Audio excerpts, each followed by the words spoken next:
This is Professor Antonio S. Marahas, and this is Advanced Digital Technique.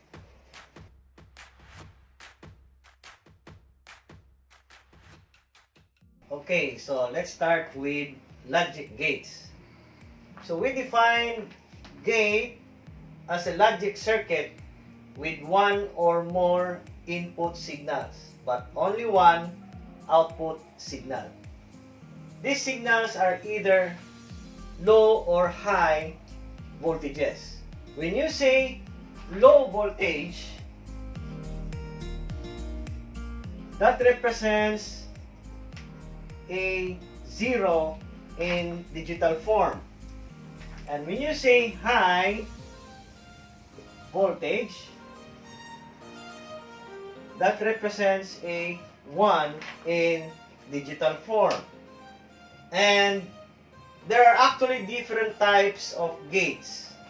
We have the inverter, the OR gate, the AND gate, the NOR gate, or sometimes called the NOT OR gate, the NAND gate, or the NOT AND gate, and we have the XOR gate, or we call it the exclusive OR gate, and the last one is the XNOR gate, or we call it the exclusive NOT OR gate.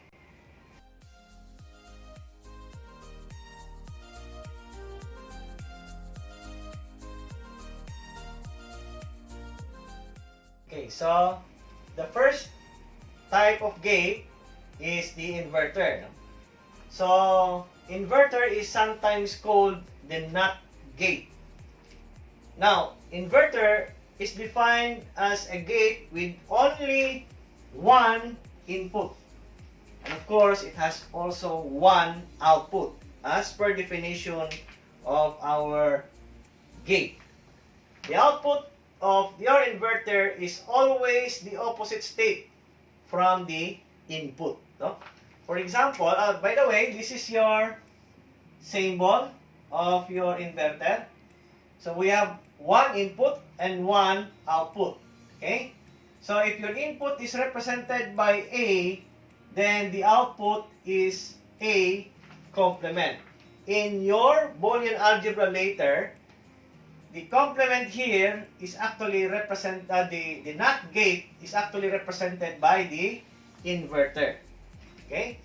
Now, so this is the symbol.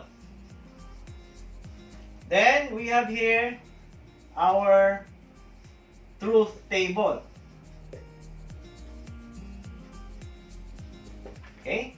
So we have here input A, and then we have output A complement or A NOT.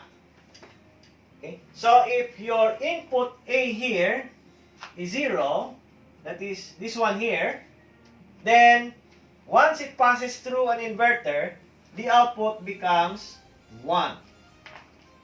Okay?